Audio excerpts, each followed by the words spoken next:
Obi-Wan explains what the Force is. I thought it was beautiful, powerful. However, that's not to say that I didn't still have issues with this episode, which I'll touch upon. But I felt overall this was much improved.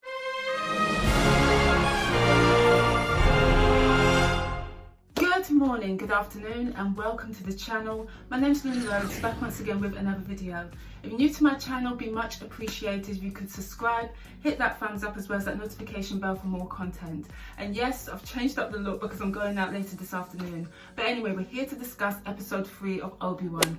So I think there's a general view that this episode has elevated the entire series, albeit there's only been 3 episodes thus far, but the tone and the pacing was much better, and this felt like Star Wars. However, that's not to say that I didn't still have issues with this episode, which I'll touch upon, but I felt overall this was much improved and I enjoyed this episode. So guys, please comment below, let me know your thoughts on this episode. Do you still think the show is problematic, there's too many inconsistencies and incontinuity of the story? Or did you enjoy this episode and you feel a bit more confident that the show's on the right trajectory? Let me know, please comment below. So the elements I really appreciated about this episode. Number one, it wasn't even the loud, ostentatious moments, it was actually the quiet moments.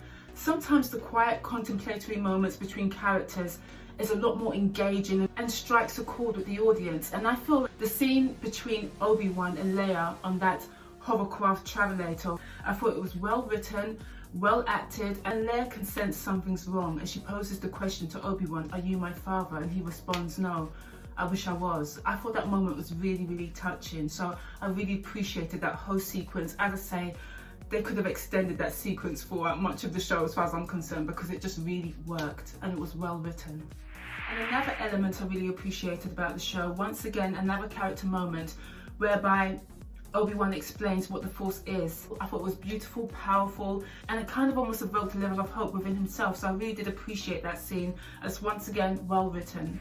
So we see Vader having a conversation with Reva, the third sister, and in that scene we get a bit of an insight into her modus operandi. She wants to be the Grand Inquisitor, but I believe there are further layers to her character, and I felt her performance in this episode was a lot more in keeping with that Star Wars tone. The other scene which I appreciated was Vader walking down the street, terrifying the locals, and then the showdown with his once tutor and elder brother, Obi-Wan. For the purpose of nostalgia and the whole story in its entirety, that moment did pack a punch.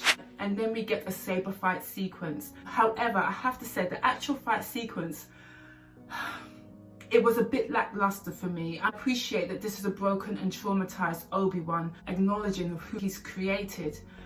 So I understand that, but it was just, I felt the story and fight sequence would have been a bit more effective if Darth Vader had severely injured Obi-Wan. I mean, dragging him through that barbecue fire, it looked like he just got singed. Not to be overly gruesome, but I would have had a more vicious and critical sequence play out to keep us as viewers on the edge. But as I say, seeing the saber swords was very nostalgic. Just the iconography of it was just fantastic. And after watching that fight sequence and being somewhat underwhelmed with the choreography of it, I felt that, you know what, it's as if Darth Vader and Obi-Wan have this synergy where they almost feed off of each other.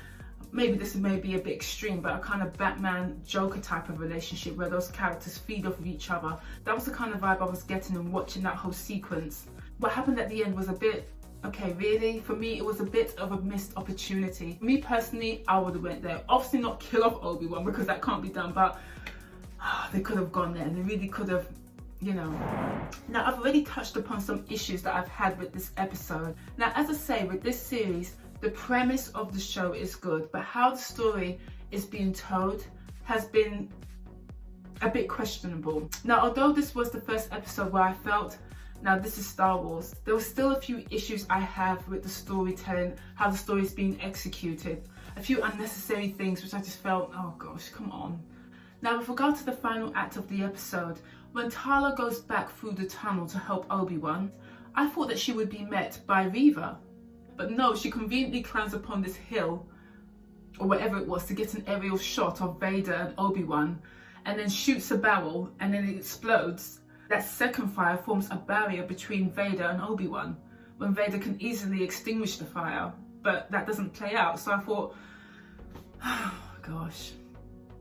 And secondly, whilst I did appreciate the scene when Darth Vader was walking through the town, I just thought it was an hallucination and not a real event, because I just thought that was a bit too convenient for Darth Vader to find where Obi-Wan is without further investigation by the Inquisitors. It was just a bit too fast-paced for me, I would say. But those were my main gripes with the show.